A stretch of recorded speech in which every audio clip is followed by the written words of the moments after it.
স্বাগত। আজকে বাংলাদেশে আপনাদের সঙ্গে আছে আমি খালেদ মহিউদ্দিন। জঙ্গিবাদ পরিবেশের মতো বিষয় শেষ পর্যন্ত রাজনৈতিক বিবাদের রূপ নেয়, এর বাইরে থাকতে পারছেন না আমাদের সুধীজনেরাও। এসব নিয়ে আজকে আলোচনা, প্রশ্ন ও পরামর্শ। কথা বলতে স্টুডিওতে আছেন গণস্বাস্থ্য কেন্দ্রের প্রতিষ্ঠাতা পরিচালক ডক্টর জাফরুল্লাহ চৌধুরী, আছেন সুশাসনের জন্য নাগরিক সুজনের সম্পাদক ডক্টর বদিউল আলম মজুমদার এবং সুচিন্তা ফাউন্ডেশনের চেয়ারম্যান মোহাম্মদ আলী আরাফাত। স্বাগত আপনাদের। কোনো ফেডারেশন হয়নি, যাই হোক। ডক্টর জাফরুল্লাহ চৌধুরী, আপনার কাছ থেকে জানতে চাইবো যে আপনি বিভিন্ন সময় বিভিন্ন চিঠি দিচ্ছেন, খোলা চিঠি 1, খোলা চিঠি 2, পরামর্শ দিচ্ছেন, বেগম জিয়াকে পরামর্শ দিচ্ছেন, সামনাসামনি পরামর্শ দিচ্ছেন। এই পরামর্শ দেওয়ার পিছনে আপনার সবচেয়ে বড় প্রণোদনা কি কাজ করছে? আপনি আজকে প্রথম আলোতে যে সাক্ষাৎকার দিয়েছেন, সেই সাক্ষাৎকারও ঠিক বোঝা যাচ্ছে যে আপনি বিএনপিকেও সমালোচনা করছেন, মনে করছেন যে বিএনপি দিয়ে আসলে খুব বেশি আপনার উপকার হবে না, আপনি বামপন্থার লোক, তারপর আপনি তাদের পরামর্শ দিয়ে যাচ্ছেন। মানে এইটা কারণটা কি? এটা একটাই মাত্র কারণ, আমরা একটা ভালো দেশে থাকতে চাই। আচ্ছা, সবাই শান্তিতে থাকতে চাই। সুতরাং আমাদের শান্তিতে থাকতে হলে আপনি কি ফটি বন্ধ করে দিবেন? হয়তো বন্ধ করছিলাম, বন্ধ করার পর এটা আমি জানি। ঠিক আছে, ঠিক আছে, আপনি আমার কাছে দিয়ে দেন। আমি সাইলেন্ট করেছিলাম। ঠিক আছে, অসুবিধা নেই। ম্যানেজমেন্ট করছে। জি, আপনি বলছিলেন যে আমরা যেটা আর কি, যে আমরা তো মুক্তিযুদ্ধ করে বাংলাদেশটা অর্জন করেছি একটা ভালো থাকার জন্য। অনেক ভালো হয়েছে, এটা কোনো কারণে আমি সবসময় বলি অনেক উন্নতি হয়েছে। যেখানে খালি পায়ে হাঁটতাম, জুতা পরি, নতুন শার্ট পরি, পুরানো শার্ট দিলে নেই না। সুতরাং এত উন্নতি দেশের।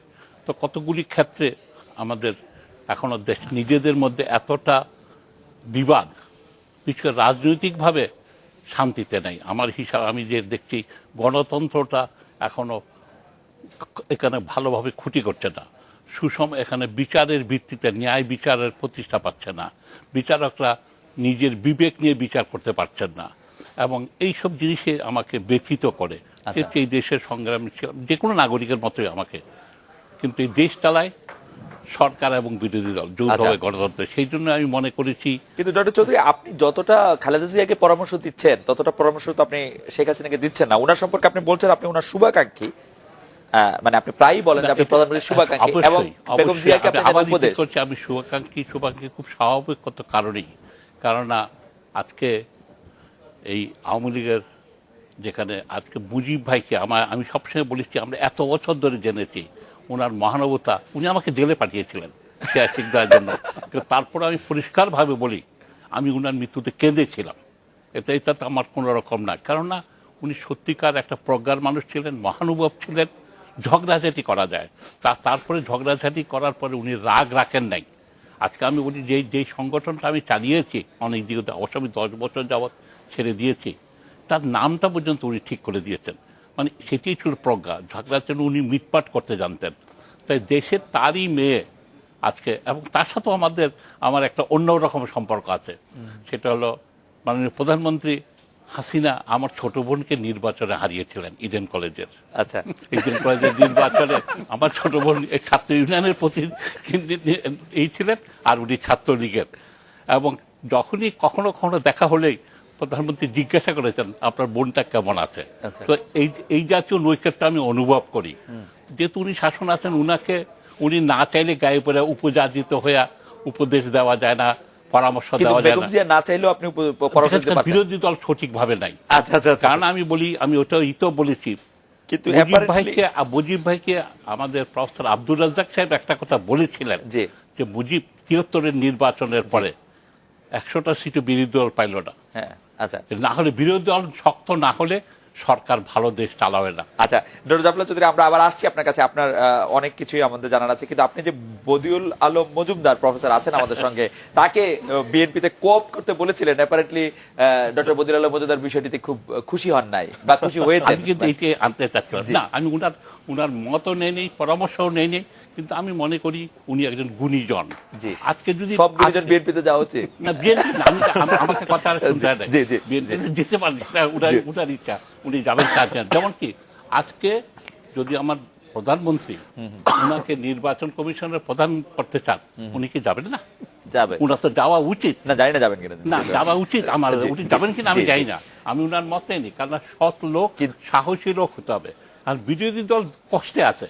আমার মতে বিরোধী দল এখন যেটা বলে একদম তাদের ঠান্ডা বিচ্ছিন্ন হয়ে জাফর ভাই, গেছে। আমি একটা কথা আর বলে রাখি, তারপরে আমি কিন্তু একটা কথা বলে আমার শেষ প্রশ্নটি করি। কিন্তু হচ্ছে প্রধানমন্ত্রীর বিষয়টি আপনি ভালো বলেছেন, কিন্তু প্রধানমন্ত্রী যদি উনাকে সামনে যে ইউনিয়ন পরিষদ নির্বাচন আসছে ধরে নেন, সেইটার সব প্রধান সমন্বয়ক বানান, তিনি কি যাবেন? যাওয়া তো উচিত, তাই সেখানেও যাওয়া উচিত আপনি যাওয়া মনে উচিত করছেন? আচ্ছা, অবশ্যই। আচ্ছা, আমি সেটা এখানে বিএনপির তার গঠনতন্ত্রে পরিষ্কার লেখা আছে তাদের দলের সদস্য না, হ্যাঁ, হ্যাঁ। কিন্তু গুণী ব্যক্তিকে নেওয়া যাবে। আচ্ছা। তাই উনাকে যদি কোনো পরামর্শের জন্য ডাকা উচিত আমি মনে করি। আচ্ছা। তাহলে বিএনপি এত ভুলভ্রান্তি হবে না। ডক্টর বদিউল আলম মজুমদার, আপনি কি মনে করছেন ডক্টর জাফর চৌধুরীর ভাবনা সম্পর্কে? তো ওনাকে আমি ধন্যবাদ দেই। আমার মনে হয় ওনার এই যে পরামর্শ, এই পরামর্শটার উদ্দেশ্য সৎ উদ্দেশ্যে তিনি দিয়েছেন, যাতে আমাদের রাজনৈতিক দলগুলোর যেই চিন্তাভাবনা করে, যেই রকম তাদের ওই যে নীতি নির্ধারণ করে, সেগুলো মানসম্মত হয়, সেগুলো জনকল্যাণে হয়। সেই আমার মনে হয় সেই চেতনার থেকেই তিনি এই পরামর্শ দিয়েছেন। তবে একই সাথে বলা দরকার যে সিভিল সোসাইটির একটা ভূমিকা আছে। যেই দেশে সিভিল সোসাইটি যত বেশি শক্তিশালী, যত বেশি কার্যকর, এবং যত বেশি তারা এই যে বিভিন্ন প্রতিষ্ঠান এবং বিভিন্ন সরকারের বিরোধী দলের ভুল ত্রুটি তুলে ধরে, সেই দেশে কিন্তু গণতন্ত্র তত কার্যকর।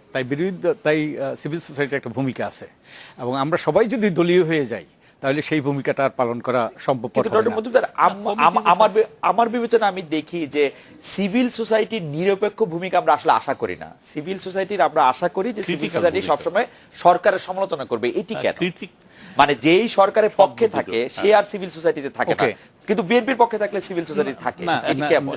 এর কারণ হলো যে সরকারি নীতি নির্ধারণ করে, সরকারি কার্যক্রম পরিচালনা করে, সরকার পরিচালনা করে, সেখানেই ভুল ত্রুটি হয়। কিন্তু বিরোধী দল তো হরতাল করে, ধর্মঘট করে, পেট্রোল বোমা মারে। বিরোধী দল আমরা সমালোচনা করি। সিভিল সোসাইটি যারাই অন্যায় করবে, যারাই এই যে জনকল্যাণের পরিপন্থী কাজ করবে, যারাই ওই যে দুর্নীতি দুর্বৃত্তায়নে লিপ্ত হবে, কিন্তু অপকর্মে লিপ্ত হবে, তাদেরই সমালোচনা করবে। এটাই স্বাভাবিক। মোহাম্মদ আলী আরাফাত, আপনার কাছ থেকে আমি জানতে চাইছিলাম যে তবে আমি গতকাল- আরেকটা কথা জি, এর সাথে জি, please, আরেকটা please, কথা বলতে চাই। তো এই যেটা আমরা নির্দলীয় নিরপেক্ষ সেইভাবে ভূমিকা পালন করে আসছি আমাদের জন্মলগ্ন থেকেই, এবং সেই ভূমিকাই আমরা পালন করে যাব। আমরা পরামর্শ দিতে থাকবো, পরামর্শ দিয়ে যাব, এবং আমার মনে হয় না আমরা কোন দলের সাথে যুক্ত মানে হব। বিএনপিতে আপনি যোগ দিচ্ছেন না? বিএনপিতেও যোগ দেব না, আওয়ামী লীগেও যোগ দেব না। কোপ করলে কি মানা করবে? তারা যদি কমিটির আমাদের সদস্য পরামর্শ হওয়া নিতে বিএনপি চায়, যোগ দেয়। আমাদেরকে সরকারি দল ডাকুক, বিরোধী দল ডাকুক, যেই দলে ডাকুক, আমরা তাদেরকে অবশ্যই পরামর্শ দেব। মানে এর জন্য কোনো ক্যাপাসিটি আপনাদের দেওয়া দরকার নেই? নিঃসন্দেহে না। মহানগর আওয়ামী লীগের সভাপতি এরকম কিছু? কোনোভাবেই না। এবং আমি নই শুধু, আমি আরো কয়েকজন আমার সাথে কথা বলেছে, যেমন আলী ইমাম মজুমদার সাহেব কথা বলেছে, তোফায়েল আহমদ সাহেব কথা বলেছে, তাদেরই একই অবস্থান আমি মানে, দেখেছি। আচ্ছা, তারা খুব ইয়েতে যেতে চান না। মোহাম্মদ আরাফাত, আমি যে কথাটি বলতে চাইছিলাম, কালকে মাননীয় প্রধানমন্ত্রী একটি সংবাদ সম্মেলন করেছেন রামপাল এর বিষয়ে। সেই সংবাদ সম্মেলনটি আমি যখন দেখছিলাম, তখন আমার কাছে কেন জানি মনে হচ্ছে যে মানে আমরা কেউ তাকে কোনো প্রশ্ন করছি না, তার বক্তব্যেরই সাপ্লিমেন্ট করছি মাত্র। এর কারণ কি এই যে আমরা প্রশ্ন করাটি অনেক ঝুঁকিপূর্ণ হয়ে যাচ্ছে আমাদের জন্য, বা আমরা প্রশ্ন করতে ভুলে গেছি, বা আমাদের কারো মনে কোনো প্রশ্ন নেই? আচ্ছা, ভেরি ইন্টারেস্টিংলি এই প্রথমবার মতো একটি প্রেস কনফারেন্সের মতো একটি মানে ঘটনা যখন ঘটলো, আমিও কোইন্সিডেন্টলি দাওয়াত পেয়েছিলাম এবং ছিলাম ওখানে, এবং যে কারণে প্রেস কনফারেন্স যতটুকু টিভিতে দেখানো হয়েছে তার আগে পরে আরো কি ঘটেছে এগুলো দেখার সুযোগ হয়েছিল। ফর সাম রিজন আমার যেটা মনে হচ্ছে যে সামহাও প্রধানমন্ত্রীর ব্যাখ্যা বিশ্লেষণটা এতটা এক্সটেন্সিভ, কম্প্রিহেন্সিভ ছিল, অনেকের মনেই হয়তো কিছু কিছু প্রশ্ন ছিল, এগুলো উত্তর হয়তো তারা পেয়ে গেছে, যে কারণে আর ফার্দার কোয়েশ্চেন করার সুযোগ তৈরি হয়নি। কারণ একজন সাংবাদিক বলছিলেন তাই যে এইখানে আসার আগ পর্যন্ত আই থিঙ্ক গোলাম সারোয়ার সাহেব বলছিলেন যে আমার মনে অনেক সন্দেহ ছিল রামপাল নিয়ে, কিছু প্রশ্নও ছিল, কিন্তু আপনার এই পুরো আলোচনা এবং তথ্য উপাত্ত এবং ছবি এবং ডকুমেন্ট এর সহ মধ্যে কোন তথ্যটি প্রধানমন্ত্রী নতুন দিয়েছেন যেটি গোলাম সারোয়ার সাহেব কালকে জানতে পারলেন? জানতেন না। না, এর মধ্যে অনেক তথ্যই আছে। ধরেন হয় কি যে আপনি স্পোরাডিক ভাবে বিচ্ছিন্নভাবে বিভিন্ন জায়গায় অল্প অল্প তথ্য পান, কিন্তু একবার কালেকটিভলি সবগুলি মিলে এক জায়গায় দেয়া কিছু তথ্য মিসিং হতে পারে। ওইভাবে একটা বাস্কেটের মধ্যে সব ভরে আপনার দেখানো, এই ঘটনাটি হয়তো ঘটেনি, যে কারণে গোলাম সারোয়ার সাহেব হইতে পারে যে কোনো কিছু মিসিং ছিল। আপনি কি নতুন কোনো কিছু জেনেছেন কালকে প্রধানমন্ত্রীর প্রেজেন্টেশনের পর, যেটা আপনি আগে জানতেন না? আমি বলবো যে আমি পার্সোনালি এটা নিয়ে খুবই ঘেটেছি, যে কারণে আমি অনেক কিছুই জানতাম। আমি মোটামুটি 90% জানতাম আমি পার্সোনাল, বিকজ আমি এটা নিয়ে এক্সটেন্সিভ ইনভেস্টিগেশন আর রিসার্চ করেছি আমার নিজের জানার জন্য। তবে বেশ কিছু জিনিস নতুন জেনেছি, যেমন উনি কিছু ছবি দেখিয়েছেন পৃথিবীর অন্যান্য দেশে উন্নত দেশগুলোতে যে শহর এবং ওয়াইল্ড লাইফ স্যাংচুরি থেকে কত কাছে যে আপনার মানে আধুনিক প্রযুক্তি ব্যবহার করে যে পাওয়ার প্ল্যান্টগুলি হয়েছে সেই জিনিসগুলি নতুনভাবে কিছু জানার সুযোগ হয়েছে। আমি ভারতে বিশেষ করে বেশ কটি প্ল্যান্টের কথা এরকম জেনেছি। তো আরেকটি জিনিস যেটা হচ্ছে ধরেন, তবে একজন কিন্তু প্রশ্ন করেছেন, একজন কিন্তু আপনার এই যে চুক্তিটি নিয়ে প্রশ্ন করেছেন, একজন প্রশ্ন করেছেন, সেটি নিয়ে আমরা আলোচনা করছি, সেই বিষয়টি ভয়ের কি না? আমি না কোথায় ভয়, একজন কিন্তু প্রশ্ন করেছেন আপনার এই চুক্তিটি নিয়ে, তার একটা কনফিউশন থেকে একটা প্রশ্ন করেছেন যেটি প্রধানমন্ত্রী ক্লারিফাই করতে হয়েছে, এরকম ঘটেছে। আর এটি হচ্ছে সর্বসাকুল্যে আমি দেখছি ধরেন 5 থেকে 6 জন বা 7 জন ম্যাক্সিমাম প্রশ্ন করেছে, অনেক সাংবাদিক ছিলেন। আসলে সময়ের স্বল্পতার কারণে হয়তো অনেককে বলতে দিলে বা প্রশ্ন করার সুযোগ যদি থাকতো, আমরা সাংবাদিকরা এত বড় বড় বক্তৃতা দিয়েছি, প্রশ্ন করেছি কম। হ্যাঁ, অনেকে সাপ্লিমেন্ট করেছে যারা হয়তো আসলে এই জিনিসটা সাংবাদিকরা আরো সাপ্লিমেন্ট করে কিনা কোনো বক্তব্যের সঙ্গে আমি কখনো দেখি নাই।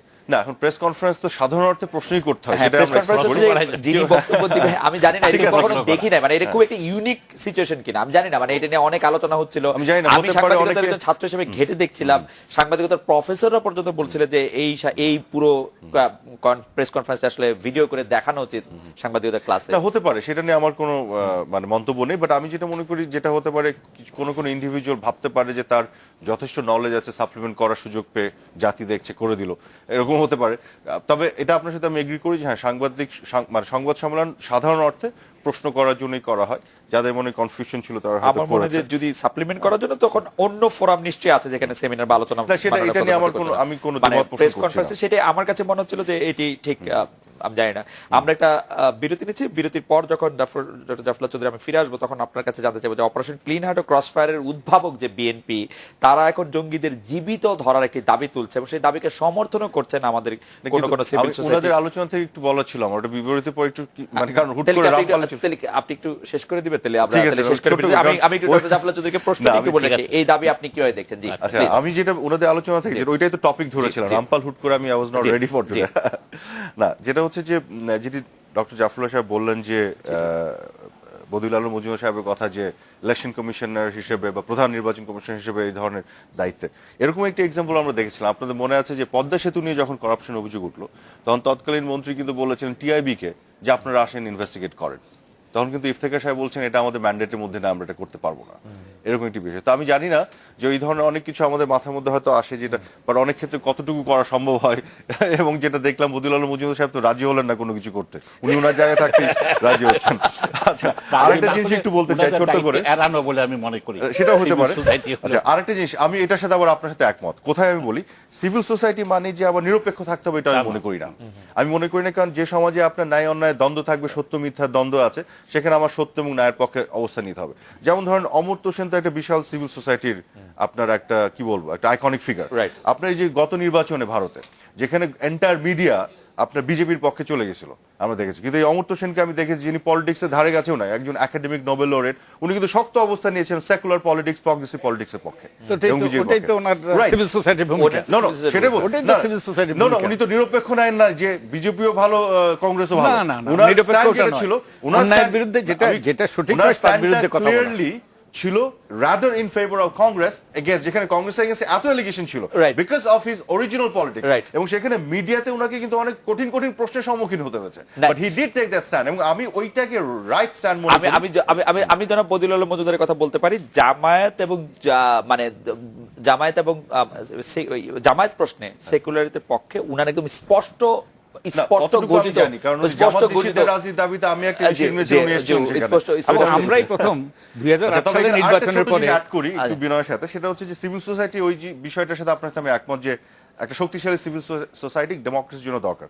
বাংলাদেশে একটা দুর্ঘটনা ঘটে গেছে, সিভিল সোসাইটির একটা অংশ, আমি সবার কথা বলছি না, একটা অংশ কখনো কখনো নিজেরাই ক্ষমতায় যাওয়ার প্রচেষ্টার অংশ হিসেবে চলে গেছে, যে সিভিল সোসাইটি সবাইকে স্টিগমাটা বহন করতে হয়, এই জন্য সিভিল সোসাইটি মানে সুশীল মানে একটা কি জানি একটা নেগেটিভ হয়ে গেছে অনেক ক্ষেত্রে। এই যে 2008 সালের নির্বাচনের পরে আমরা একটা সংবাদ সম্মেলন করেছিলাম, আমরাই প্রথম যে যুদ্ধাপরাধের বিচার দাবি করেছিলাম আমাদের প্রথম সংবাদ সম্মেলনের মাধ্যমে। আমরাটা কারা কারা স্যার? সুজনের পক্ষ থেকে,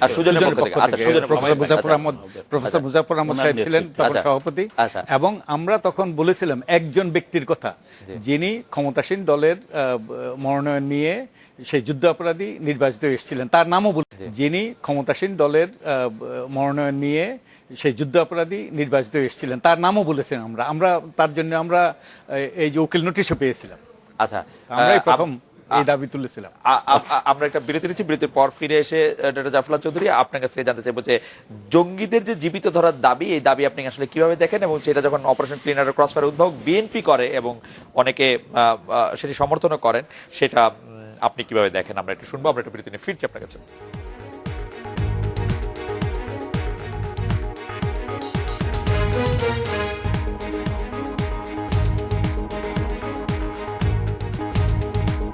ফিরে এলাম আজকে বাংলাদেশে। ডক্টর জাফরুল্লাহ চৌধুরী, জঙ্গিদের জীবিত ধরার দাবি আসলে আপনি কিভাবে দেখেন? জঙ্গিদের জীবিত ধরার চেষ্টা করা উচিত, এটা আমি সম্ভব, কিন্তু আমি পরিষ্কারভাবে বলতে চাই, বিএনপির আমলে যখন ক্লিন হার্ট হয়েছিল তখন আমি ভয়ানকভাবে যতটুকু আমার সামর্থ্য আওয়াজ পৌঁছে আমি বলছি এটা খুব ভুল কাজ, গঠিত কাজ, এটার দ্বারা কখনো মঙ্গল আসবে না। তখন বলতে মজার নাকি খুব খুব আমাদের বামপন্থী নেতা যাকে ধরে মেরে ফেললো, আমি ঢাকায় ছিলাম না, কেন জানি মজারি আমাকে কি করে ফোন, আমি পাগলের মতো মেনন থেকে শুরু করে সবাইকে আমি বলি, মেনন তোমাদের দল সে ছেড়ে দিয়েছে বটে, বাট ইউ রেজ আওয়াজ করো যে তোমার দল বিচ্যুত হলো, এইভাবে ধরে নি। ও লিখছে, কারণ ওরা বোধহয় মজারি যখন লিখছে যে আমাকে ধরতে আসছে, আমাকে কি হবে না হবে, এখন আমাদের ইন্টারফেয়ার করা উচিত। আজকে সেই সেই এই ফ্রাঙ্কেনস্টাইন তাদেরকেও ধরছে, সেদিন যেটা ভুলটা তারা করেছিল, আমি সেই কথাই বলতে চাচ্ছি, আজকে তাদেরকেও বলতে হবে ওই দিনের আমাদের সিদ্ধান্তটা ভুল ছিল। কিন্তু এবং আমি এটাও মনে করি জীবিত ধরার চেষ্টা করতে হবে, সবাইকে ধরা যাবে না, কিন্তু যেমন ধরেন আজকে আমরা গুলশানের সেইটাতে একটাকেও ধরতে পারলাম না, এটা কেমন শোনায়। তারপরে হলো কি মিরপুরের ঘটনা, একজনকেও ধরতে পারছি না, তারা আচ্ছা কতক্ষণ তাদের গুলি থাকতে পারে একটা ঘরের মধ্যে যদি থাকে। এখানে আমাদের স্ট্র্যাটেজিক্যালি আমার মনে হয় এর ফলে হতো কি আমাদের অনেক কিছু বেরিয়ে যেত, একটাও জীবিত ধরতে পারলে। এই প্রসঙ্গটা আমার সবসময় একটা কৌতূহল উদ্দীপন করে, আপনি যে পুলিশ আপনার বক্তব্য অনুসারে যে গুলি ফুরে যাওয়ার পরে তাকে ধরতে পারে, সেই পুলিশের কাছে তথ্য থাকলে আপনি জানবেন কেমনে? আপনি দিবে তথ্য তো ওই কাজ, ওই পুলিশের যদি তথ্য নিয়ে বলে ডক্টর জাফরুল্লাহ চৌধুরী তাদেরকে নিয়োগ করেছে, সেটাই তো তাদের জন্য সুবিধাজনক ছিল না, সেটা ওই জন্য জীবিত ধরতে পারলে আজকে এটা এরা মানে জীবিত ধরতে পারলে পুলিশের যদি তথ্য থাকতো, পুলিশের কাছে তথ্য নিরাপদ না, তথ্যটা সেটা না। আজকে পুলিশ তো আওয়ামী লীগের পুলিশ না, আওয়ামী লীগের পুলিশ না, সে আওয়ামী লীগের দলীয় হয়ে গেছে, সে আওয়ামী লীগ তো সরকার একটা নিয়োগ করবে, তা তো আমি কিছু মনে করি না, তার বাড়ি গোপালগঞ্জ বা ফরিদপুর হয়তো কিছু আসা যাবে না, কিন্তু আজকে তাকেও মনে করিয়ে দেয়। এখানে আমাদের ব্যর্থতা হলো পুলিশ একাডেমির, এদের শিক্ষাগত একটা সমস্যা। আগের দিনে দেখেন পুলিশকে সাব ইন্সপেক্টরকে হাইকোর্টে এসে ল পরীক্ষা দিত, right, with books without books, ফলে কিছুটা হলো তার মনে হচ্ছে ঘুষ খেত, তখন যে খেত না, কিন্তু গুলি করে দিত না। সেদিকে ধরে নেওয়ার মধ্যে আমার বাহাদুরি আছে। আচ্ছা, ধরে নেওয়ার মধ্যে বাহাদুরি। ডক্টর বদিউল আলম মজুমদার, আপনি বিষয়টি কিরকম দেখেন যে এটি আসলে মানে পরিবর্তিত পরিস্থিতি, যেটি আসলে পুলিশের পক্ষ থেকে ব্যাখ্যা দেওয়া হচ্ছে, এখন এটি যখন ধরে আনা সম্ভব হচ্ছে না তখনই আসলে তারা, এখন দুর্ভাগ্যবশত পুলিশের বিশ্বাসযোগ্যতা কিন্তু অত্যন্ত প্রশ্নবিদ্ধ, দুর্ভাগ্যবশত। আর অবশ্যই আমিও মনে করি যদি সম্ভবপর হয় তাদেরকে ধরে আনাই উচিত এবং তাদেরকে বিচারের মুখোমুখি করা উচিত। কারণ আমরা যদি অতীতের দিকে তাকাই, আমাদের আপনার আমার যে অধিকার, নাগরিক হিসেবে কতগুলো অধিকার, এই অধিকারগুলো প্রতিষ্ঠিত হয়েছে কিভাবে?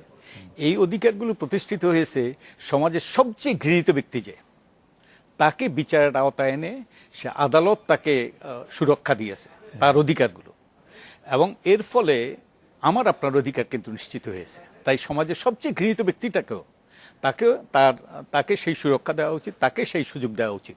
অবশ্যই সেখানে যদি ঝুঁকি থাকে এবং সেখানে যদি ওই যে কারো প্রাণহানির বিনিময়ে তাদেরকে রক্ষা করার কোনোভাবেই সেটা সমর্থনযোগ্য নয়। আর একই সাথে আমি বলবো যে বিএনপির যে দাবি, এটার মধ্যে তাদের কোনো ক্রেডিবিলিটি নাই, কারণ তারা যেটা করে এসছে তারা সেটা সমালোচনা করতে পারে না।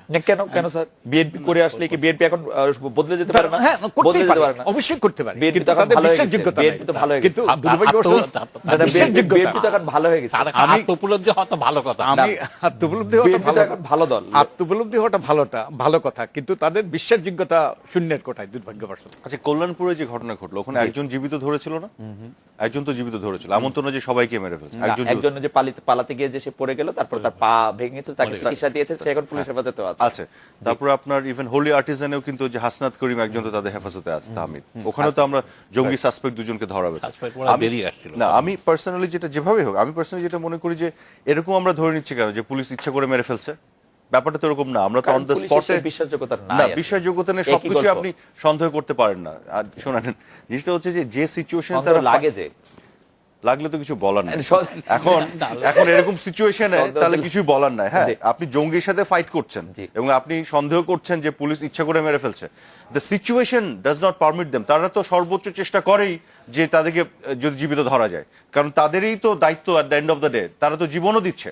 আমার কথা হচ্ছে, আমাদের পুলিশকে আপনি সন্দেহ করেন, পুলিশ যেমন বাণিজ্য করে তার মধ্যে দুর্নীতি আছে, এগুলো আছে, আবার এই পুলিশ তো জীবনও দিচ্ছে, আরেকটা সাইডও তো আছে Right. আমাদের প্রোটেকশনের জন্য। তা আপনি একতরফা সন্দেহ করছেন, আরেকতরফা ক্রেডিট দিচ্ছেন না। দিস ইজ অলসো আমাদের একটা, আমি বলবো, এক ধরনের ইনসিলিয়ারিটি না, অফ আওয়ার মাইন্ড। আমরা সেই অর্থে বলি, আজকে জঙ্গি দমন করতে যে বাংলাদেশের পুলিশ মেরে ফেলছে, তারপর আপনি এক্সাম্পল দিলাম একজন দুজন ধরেছে, তো আপনার ফ্রান্সের পুলিশ মেরে ফেলছে না? আমেরিকান পুলিশ একটা লোককে বাঁচিয়ে রেখে ধরতে পারলো না? ওই যে আপনার অরল্যান্ডোতে গেল, 53টা লোককে মেরে ফেললো, একটা মানুষ, ওকে তো গুলি এক্সস্ট করে বাঁচে, একটাকে তো ধরা উচিত ছিল, তো কেন মেরে ফেলতে হলো কেন? কাজে জিনিসটা হচ্ছে কি, এইগুলো না, আমি যেটা মনে করি, এগুলো আসলে আমাদের যে পুলিশ, ধরেন পুলিশের একটা অংশ আমাদের সিস্টেমের মধ্যে পড়ে গেছে, এটার মধ্যে একটু শেষ করি, জি। এটার মধ্যে ধরেন নেগেটিভ সাইড আছে, কিন্তু যারা জীবন দিয়ে আবার ফাইট করছে তারা তো ডিমোরালাইজড হবে, ডিমোটিভেটেড হবে। আমাদের নাগরিক হিসেবে একটু দায়িত্ব আছে দুটো ভালো কথা বলার, না, না, না, একটু না, recognize না, না, করা মোহাম্মদ তাদের আরাফাত, দায়িত্ব। আপনি খুব ভালো হচ্ছে আপনি আমেরিকার উদাহরণটা দিয়েছেন। আমেরিকাতে কিন্তু অরল্যান্ডোতে তাকে মেরে ফেলেছে, সে কথা খুবই সত্য। ফ্রান্সেও তাকে মেরে ফেলেছে, খুবই সত্য। কিন্তু আমরা কিন্তু আমেরিকা বা ফ্রান্সের পুলিশকে কোনোদিন ক্রস ফায়ার করতে দেখি নাই, কোনোদিন এই শব্দ ব্যবহার করতে দেখি নাই বন্দুক যুদ্ধতে, যে সে থানাতে একা লোককে বাঁধা নিয়ে যাবে, অবস্থায় আপনি মারা একটা যেতে দেশে দেখি নাই। 272 ডিফারেন্ট থিং। না, ক্রস ফায়ার আপনি সন্দেহ করেন, ওটা নিয়ে আপনি সেই জন্য আমি পুলিশকে সন্দেহ করি যে পুলিশ কাউকে ধরে নিয়ে মেরে দিতে পারে। জঙ্গি ইজ টু ডিফারেন্ট থিং। না, না, এই জন্য জঙ্গিদের ক্ষেত্রে ক্রস ফায়ার প্রযোজ্য না, এই সন্দেহ। ক্রস ফায়ার অন্যান্য পলিটিক্যাল কারণে বাংলাদেশে অন্যান্য গভর্নমেন্টরা বিভিন্ন সময় করেছে। I am against cross fire as a citizen, I am not in favour. No, but cross fire does not আপনি জাস্টিফাই জঙ্গি সিচুয়েশন। আপনি অন্যান্য ইস্যুতে ক্রস ফায়ার নিয়ে এসে বলেন যে ধরা উচিত, এই আমি বুঝলাম, কিন্তু জঙ্গিদের ক্ষেত্রে এখানে তো আমি সেটা বলি নাই, আমি বলি এখানে নাই কোনো যে- প্রশ্নই যে- আসে না। জি, একটু আমি এড করতে চাই, যেমন কি পুলিশের ব্যাপারে, যেমন পুলিশ এই যে গুলশানের ব্যাপারে, সেখানে একজনের প্রশ্ন আছে সালাউদ্দিনের নামে, আরেকজন রেজাউল করিম, সে সজ্জন অফিসার, ন্যায়নিষ্ঠভাবে গেছে। যখন পুরস্কারটা দেওয়া হলো, দুর্নীতিবাজ আর রেজাউল করিমকে একই সমান টাকা দেওয়া হলো। এতে করে পুলিশ, ভালো পুলিশের উৎসাহ এখানে হয় না। আমার মনে হয় একটু আমার মনে হয় যে দুর্নীতিবাজটা কে? কোথায় প্রমাণিত? সালাউদ্দিন প্রমাণিত না। এটা তো আপনি আমার কথা না, না, না। প্রাইভেটলি যে জিজ্ঞাসা না। করেন হাফিজ এইকে, না, না। এটা কিন্তু আমি বিনয়ের সাথে একটু প্রোটেস্ট করি। আমি বলি আপনাকে, যারাই সিটিজেনদের মধ্যে কত ছিল মিরপুরের যখন ওসি ছিল, কথা থাকা, কথা থাকা না, আপনি দায়িত্ব পালনরত অবস্থায় কথা থাকা, এটাকে কনক্লুসিভলি বলা যাবে জি, না। জি, হ্যাঁ, একজন জীবন দেওয়ার শহীদ হয়েছে, সে তাকে এভাবেই আমরা জি, দেখবো। ওটাই। এবং আমরা যখন কখনো কখনো পুলিশ আইনের প্রয়োগ করে, সঠিক প্রয়োগ করে ক্ষেত্র বিশেষে, এবং আপনি আমাদের দেশে ফেয়ারনেসের ইয়েটা কি, আন্ডারস্ট্যান্ডিং কি, আপনার পক্ষে আসলে ফেয়ার, বিপক্ষে হলে ফেয়ার না। পুলিশ ফেয়ারলি সেটা আইনের আবার- প্রয়োগ সেটা করবে, আবার- তখন আপনি এগেইনস্টে চলে আমি যাচ্ছেন। যেটা এই বলি, এক্সাম্পল আছে। আজকে জি, কাজে এটা আমার মনে হয় পরের না। বিষয়ের কথা বলি যে জীবিত ধরতে পারলে আমাদের জঙ্গি দমনটা সহজ হবে।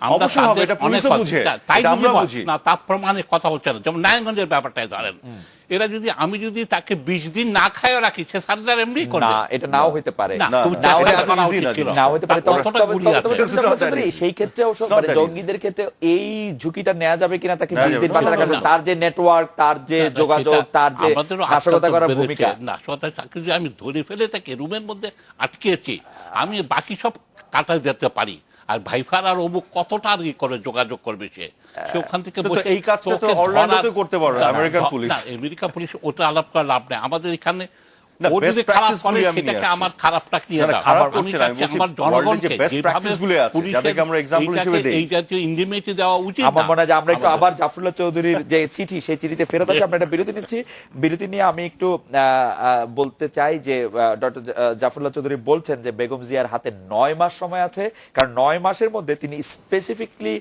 যে কথাটি বলছেন যে সেটা হলো যে বিএনপি চেয়ারপারসন খালেদা জিয়ার হাতে বড় 9 মাস আছে। এরপর খালেদা জিয়ার বিরুদ্ধে দুর্নীতি মামলায় রাজনীতির আলোকে বিচারের রায় হবে। আমরা জানি না যে এই বিষয়ে ডক্টর বদিউল আলম মজুমদার কি মনে করেন, আমরা একটু আপনার মতামত জানতে চাইবো। এটি আবার আদালত অবমাননা আবার হবে কিনা আমি ঠিক বুঝতে পারি না, যে রাজনৈতিক আলোকে বিচারের রায় হবে 9 মাস পরে স্পেসিফিকলি, সেটি ডক্টর জাফরুল্লাহ চৌধুরী বলতে পারছেন। আমরা একটা বিরতি নিয়ে ফিরছি আপনার কাছে।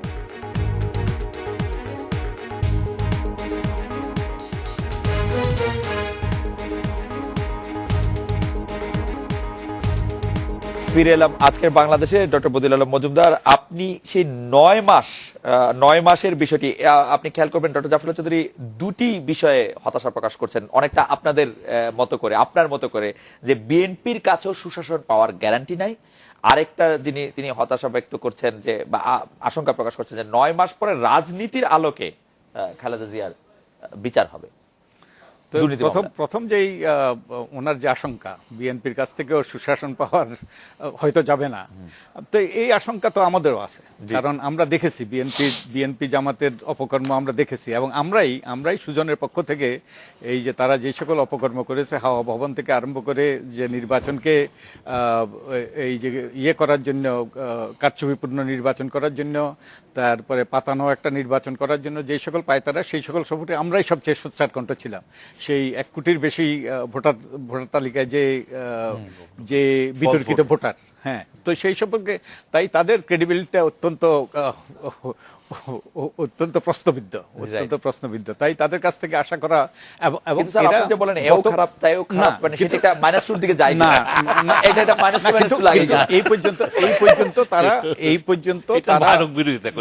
পর্যন্ত তারা কোনো ইতিবাচক ভূমিকা রাখতে পারে নাই, এবং জেনারেলাইজেশন হলো না কোনো রকম জনকল্যাণমূলক কোনো ইতিবাচক ভূমিকা রাখতে পারে নাই তারা। এটা একটা জনকল্যাণমূলক কোনো, যেমন তাদের দলের ধরেন, দলটাকে যদি তারা গণতান্ত্রিক করত, দলটাকে যদি পরিচ্ছন্ন করত, তারা কতগুলো সুস্পষ্ট কর্মসূচির ভিত্তিতে তারা সামনে এগিয়ে কথা বলি, ধরা যাক যে গণতন্ত্র এটা খুব মানে বলতে ভালো, কিন্তু ধরা যাক সুজনের কথা, আপনি হচ্ছেন সবচেয়ে বড় সময়ের জন্য সুজন বলতে আমরা আপনাকেই বুঝি, গণস্বাস্থ্য বলতে ডক্টর জাফরুল্লাহ চৌধুরী বুঝি। এর গণতন্ত্র দরকার কি? তো ভালো চলতেছে তো, সুজন আমার খুব প্রিয় সংগঠন, গণস্বাস্থ্য আমার কেন্দ্র, আমার সবচেয়ে প্রিয় সংগঠন। আমি 10 বছর আগে ছেড়ে দিয়েছি। আপনি ছেড়ে দিলে আপনি মানে ছেড়ে দেওয়াটা আমি ঠিক বুঝতে পারি না। মানে একটা রাষ্ট্রে যদি আপনি গণতন্ত্র কায়েম করতে হয়, তাহলে আপনার গণতান্ত্রিক দল থাকতে হবে, স্বচ্ছ দল থাকতে হবে, দায়বদ্ধ দল থাকতে হবে। মানে ওই উনারটার তো হয়তো গণতন্ত্র আছে, আমরা সবাই মিলে তাকে পছন্দ করি, তাদেরকে পছন্দ করি, গণতন্ত্র হবে না?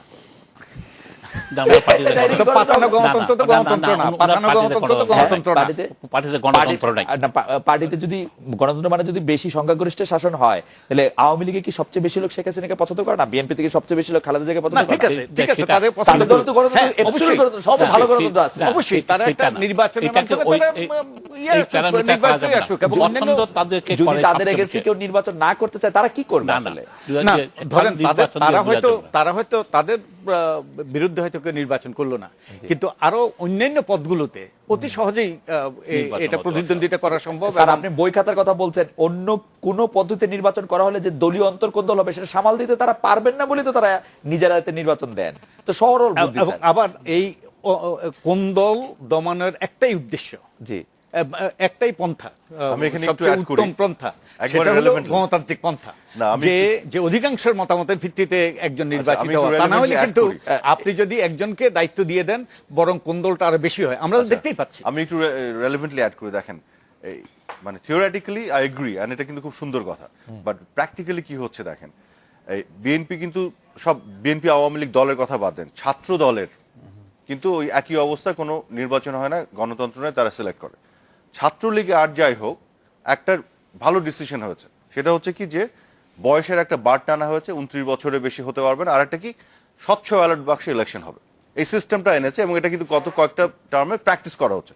বাট আলটিমেটলি স্বচ্ছ ব্যালট বাক্স ইলেকশন ঠিকই হয়, আপনার বয়সের বার ঠিকই আছে, বাট আলটিমেটলি যে গণতন্ত্রের কথা আমরা বলছি, এই প্রসেসেও কি সেই গণতন্ত্রের প্র্যাকটিসটা, আউটকামটা কি পাচ্ছি?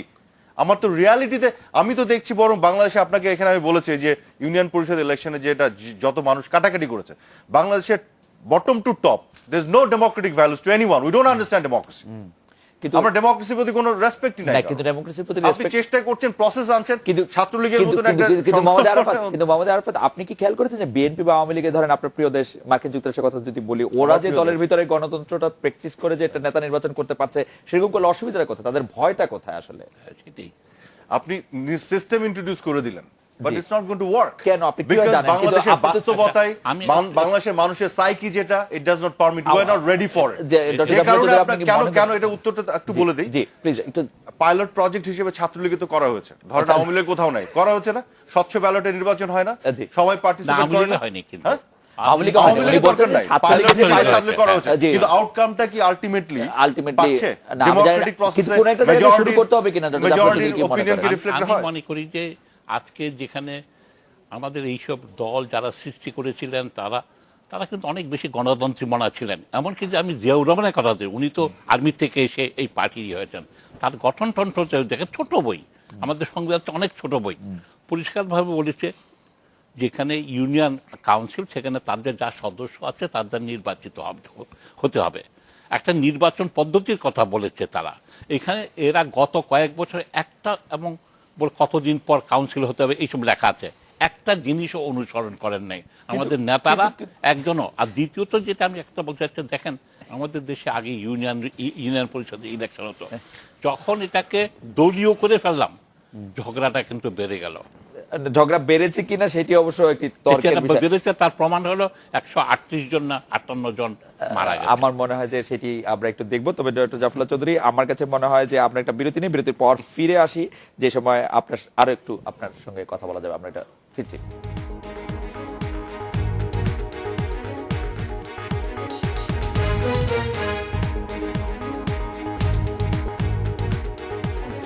ফিরে এলাম আজকে বাংলাদেশে। ডক্টর জাফরুল্লাহ চৌধুরী বলছিলেন, আমি চাইবো যে এটি দর্শকরা শুনুক এর মতো।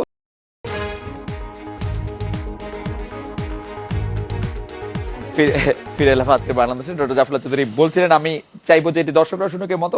আমি শুধু জানতে চাইবো যে আপনি দ্বিতীয়বারের মতো খোলা চেটে দিলেন বেগম জিয়াকে। বেগম জিয়া আপনাকে আনুষ্ঠানিকভাবে কোনো উত্তর দিয়েছেন কিনা, আপনার পরামর্শ তারা মানছেন কিনা, নাকি আপনি তৃতীয় চিঠি লেখার প্রস্তুতি নিচ্ছেন, অথবা আমাকে খালেদা জিয়া কোনো চিঠির উত্তর দেন নাই, উনি আমাকে ডেকেও পাঠান নাই। তা আমি জি। খুশি হতাম ওনাদের স্ট্যান্ডিং কমিটি যদি জিনিসটা নিয়ে বলতেন যে আপনি আমাদেরকে বিব্রত করেছেন বা কিছু করেছেন, তাহলে একটা আলোচনার সুযোগ। আমি যেটা বুঝাবার চেষ্টা করেছি, উনাদের নীরবতা সেটাকে আরো ভালোভাবে প্রমাণ করেছে। উনি না ডাকলেও উনার স্ট্যান্ডিং কমিটির প্রায় সকলেই আমাকে ফোন করেছেন, অনেকেই ফোন করেছেন, অনেকেই, সকলে না, অনেকেই করেছেন আলোচনা, তার পার্টির অনেকেই, বেশিরভাগই মনে আমার সাথে তারা একমত। আমি বলেছি এটা আলোচনা করেন না কেন, আপনারা আমাকে বলছেন ভালো, আমি তো মনে করছি আপনার নাগরিক হিসেবে মির্জা ফখরুল তো বলছেন যে আপনি বাইরের লোক না বলেছে, সেটাও সেখানে বুঝতে পারি আমি। সেটা নিয়ে বেচারা দুর্বল মানুষকে কখন আঘাত করতে হয় না, তাই ওই সম্পর্কে আমি কোনো উত্তরই দিতে চাই। আপনি সবল কারোকে আঘাত করেন তাহলে? সবল তো এখানে খালেদা জিয়াই, একমাত্র সবল। একমাত্র সবল ব্যক্তি খালেদা জিয়া। আচ্ছা, আচ্ছা, তাই ঠিক আছে, তাই আঘাত করেন না, সেই থাক। চিঠিটা লিখেছি। আজকে দেখেন, একটা আমরা কিন্তু জাতীয় দুর্যোগের মধ্যে আছি, আমি আবার রিপিট করছি যে সবার স্বার্থে, আজকে উনার সময় আসলে 9-10 মাসই আছে, একটা কিছু হয়ে যাবে আশঙ্কা করছি আমি। আজকে তখন পার্টিটা কি হবে? এক না একমাত্র আওয়ামী লীগ থাকবে দেশে, দ্বিতীয় কোনো ইভেনকে বাকিরাও যে সুবিধাটা নেবে তার প্রক্রিয়া নেই। বিএনপি না থাকবে তার কিছু আসা যায় না, সেটাকে কামাল হোসেন নিতে পারে, নো ওয়ে।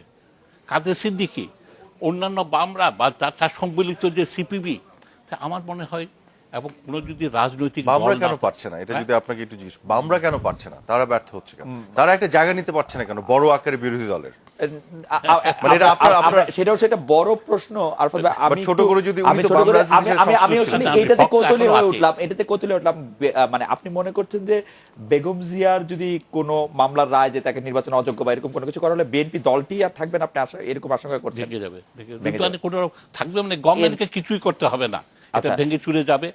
এটাকে তারা এই 9 মাসের মধ্যে তাহলে বেগম জিয়া আসলে কি করবেন, আপনি কি পরামর্শ দিচ্ছেন? আমার মতে এই 9 মাসে পয়লা উনাকে জনগণের কাছে যেতে হবে। উনি এখন জনগণের কাছে যান না, সেটা যাওয়ার পয়লা পদ্ধতি হলো সকাল 10টা থেকে দিনে 2টা পর্যন্ত ওনার বাড়ির দরজাটা খুলে দিতে হবে ওনার কর্মীদের জন্য। সকাল 10টা থেকে একটু 2টা পর্যন্ত কঠিন হবে এটা একটু। কোনো কঠিন হবে 10টার সময়, আমি কিন্তু 8টার কথা বলি না, 10টা না হোক 10:30 হবে, 11টায় হবে, 11টা থেকে 2টা হবে। আপনি জানেন, আপনি চিঠি দেন, আপনি ফোন করলে হয়তো মানে আরেকটু দেয় না মানে। না, আমি যেটা বলতে চাচ্ছি আজকে এই জন্য পার্টিকে উনাদের দেখেন, আজকে আমরা তো গণতন্ত্র চাইছি, আমরা আসলে কি চাইছি, সুসংগত জবাবদিহিতামূলক গণতন্ত্র, এবং এটা করার জন্য শক্ত বিরোধী দল থাকতে হবে। আর শক্ত বিরোধী দলের কথা বলছেন ডক্টর বদিউল আলম, মানে জবাবদিহিমূলক গণতন্ত্রের ক্ষেত্রে আপনি সবচেয়ে বড় অন্তরায় এখন কি দেখছেন, যে মানে কোনো জবাবদিহি কারণ নেই এরকম কি মনে হচ্ছে? জবাবদিহিতা তো মানে গণতন্ত্র বিরোধী দল ছাড়া গণতন্ত্র হয় না। একটা বিরোধী দল, যেখানে শক্তিশালী বিরোধী দল থাকে, যেখানে শক্তিশালী একটা সিভিল সোসাইটি থাকে, যেখানে নাগরিকরা সোচ্চার হইতে পারে, সোচ্চার হয়। আপনি কালকার নিউজ কনফারেন্সের কথা বলেছেন, যেখানে সাংবাদিকরা প্রশ্ন করে, সেখানে সেটা গণতন্ত্রের জন্য ইতিবাচক, সেখানে গণতান্ত্রিক প্রক্রিয়াটা কার্যকর হয়। তো এই যে সবার প্রত্যেকেরই ভূমিকা আছে, তার সেই সম্পর্কে আমি একটা স্যার, আপনি যদি আমাকে একটু ছোট করে শক্তিশালী বিরোধী দল কখন ছিল, কারা শক্তিশালী বিরোধী দল, সেটাও যদি একটু বলতেন। মানে শক্তিশালী বিরোধী দল কিরকম স্যার, আপনার কথাটা বলে দেখতে কিরকম কখনো ছিল? যেমন যে আমাদের 90-এর নির্বাচনের পরে যে বিরোধী দলটা ছিল সেটা শক্তিশালী বিরোধী দল ছিল। সেটা নির্বাচনের পরে মানে খালেদা জিয়ার প্রথম যখন প্রধানমন্ত্রী হলেন, আওয়ামী লীগ একটা শক্তিশালী বিরোধী দল ছিল এবং তারা কার্যকর ভূমিকা পালন করেছে। 96 থেকে 2001 যখন আওয়ামী লীগ ক্ষমতা ছিল তখন বিএনপি কি শক্তিশালী ছিল? তখন বিএনপি অত শক্তিশালী ছিল না। তার মানে বিএনপি আসলে দল হিসেবেই শক্তিশালী না, সরকারি দল আর বিরোধী দল থেকে এরকম কি মনে হয়? এই যে ভূমিকার কথা, এই যে সরকারি দলের ভূমিকা, বিরোধী দলের ভূমিকা, সিভিল সোসাইটির ভূমিকা, আমি একটা ছোট্ট একটা গল্প বলি। যে সেসেমি স্ট্রিট বলে একটা বিখ্যাত, ওই যে পশ্চিমা দেশে আমেরিকাতে একটা বিখ্যাত ছেলে মেয়েদের জন্য একটা প্রোগ্রাম, তাতে একটা মিস্টার রজার্স নেইবারহুড বলে একটা প্রোগ্রাম আছে। তো সেখানে একদিন কিং ফ্রাইডের ইয়েতে প্রাসাদে আগুন লাগলো। তো কিং ফ্রাইডে হুকুম দিলেন, ফরমান জারি করলেন, এখন থেকে সবাই হবে ফায়ারম্যান, সবাই ফায়ারম্যান হবে। তারপরে কি হলো, কয়েক ঘন্টা পরে আর ওই যে কিং ফ্রাইডের জন্য আর খাবার আসে না, আর কোনো কিছুই হয় না। তো ঠিক তেমনি ভাবে আমাদের সিভিল সোসাইটির একটা ভূমিকা আছে, আমাদের বিরোধী দলের একটা ভূমিকা আছে, সরকারি একটা দলের একটা ভূমিকা আছে। তখন যখন বলা হয় যে আমরা দায়িত্ব নেব না, আমরা দায়িত্ব নিচ্ছি, আমরা আমাদের ভূমিকাটা পালন করছি সিভিল সোসাইটি হিসেবে। আমরা পরামর্শ দিচ্ছি, ভুল ত্রুটি তুলে ধরছি, আমরা যাতে আমাদের রাষ্ট্রটা সঠিকভাবে পরিচালিত হয় সেই কাজটা করছি। রাইট, কিন্তু এরকম কেন মনে হচ্ছে যে আপনাদেরও কোথাও একটু স্বার্থ আছে? নিশ্চয়ই দেশের স্বার্থ বাদে মানে কায়েমি স্বার্থ কোথাও একটু আছে কিনা? নিশ্চয়ই স্বার্থ আছে। স্বার্থটা যেমন ধরেন আমার ব্যক্তিগত স্বার্থ, আমি বাইরের একটা বিশ্ববিদ্যালয়ের অধ্যাপক ছিলাম, ফুল প্রফেসর, ফুল প্রফেসর ছিলাম। আমি এসছি, আমি একটা গণতান্ত্রিক ব্যবস্থাটাকে আরো সুসংগত করার ব্যাপারে আমি আমার যতটুকু করণীয় আছে আমি করতে চেয়েছি। এটাই বলতে পারেন স্বার্থ, কারণ আমার 69 গণ আন্দোলনে আমার সামান্য একটু ভূমিকা ছিল, আমার সেই স্বার্থতা তো আছেই। মোহাম্মদ আরাফাত, আমরা একদমই শেষ পর্যায়ে। আচ্ছা, আমি কয়েকটা কথা বলি, আপনি এক মিনিট সময় আমাদের একদম সমাপনী। আমি একটা জিনিস যেটা দেখছি যে বিরোধী দল দুর্বল, খুবই সত্যি কথা। সিভিল সোসাইটির মধ্যে এক ধরনের দুর্বলতা আমরা দেখতে পাচ্ছি। শুধু সবল শক্তিশালী হচ্ছে সরকার। হ্যাঁ, এখন এটার জন্য দোষটা কার? আমার কথা হচ্ছে দোষটা কার তাহলে? হ্যাঁ, গণতন্ত্রের জন্য বিরোধী দল দরকার, শক্তিশালী বিরোধী দল না। আপনি দেখেন যে একটা ভুল রাজনীতির যদি আপনি যান, আপনি পেট্রোল বোমা, মানুষ পুরানো, তারপরে ইলেকশনে না যাওয়া, এই ভুল রাজনীতিগুলো, যার কিছু কিছু তো জাফরুল্লাহ সাহেব আসলে ওনার খোলা চিঠিতে মেনশন করেছেন, ভুলগুলো কিছু ধরে দিয়েছেন, রাইট? তো ওই জায়গা থেকে আমার মনে হয়, আমরা মনে করি একটা শক্তিশালী বিরোধী দল থাকা উচিত, ভুল রাজনীতির পথে না হেঁটে একটা পজিটিভ রাজনীতি। অ্যান্ড সিভিল সোসাইটির সমস্যাটা হয়ে গেছে একটাই, জনাব বদিউল আলম মজুমদার হয়তো চেষ্টা করছেন, কিন্তু যেটা বললাম যে একটা অংশ বিভিন্ন সময় রাষ্ট্র ক্ষমতা দখল করার যে প্রক্রিয়ার মধ্যে জড়িয়ে যে একটা আপনার নেগেটিভ একটা ইমপ্রেশন তৈরি হয়ে গেছে, মানে এটা এই স্টিগমাটা ওভারঅল বহন করতে হয় অনেক। আমার এই ব্যাপারে এই যে সিভিল সোসাইটিকে ধ্বংস করার সবচেয়ে বড় ওই যে হাতিয়ার ছিল ফায়দা দেওয়ার রাজনীতি। ফায়দা দেওয়ার রাজনীতি। আপনি ফায়দা নেবেন কেন? না, ফায়দা ওটা রাজনীতি ভাই, ফায়দা দেওয়ার একটা ফায়দা দেওয়া হলে ফায়দা চেয়ে সরকারের নামে। রাইট, ও আপনি এটাকে অপোজ করছেন? ফায়দা দেওয়ার রাজনীতির মাধ্যমেই তো সিভিল সোসাইটি ধ্বংস হয়ে মানে গেছে। তত্ত্বাবধায়ক আপনি- সরকার কি আপনি- অপোজ করছেন? আমি তত্ত্বাবধায়ক সরকার তো বলছি, আমি বলছি ফায়দা দেওয়ার রাজনীতি। আপনি ফায়দা দিলে, ফায়দা দিয়ে আপনি বিএনপির সাথে যুক্ত করছেন, আপনি আওয়ামী সিভিল সোসাইটি বানাচ্ছেন, বিএনপি সিভিল সোসাইটি বানাচ্ছেন।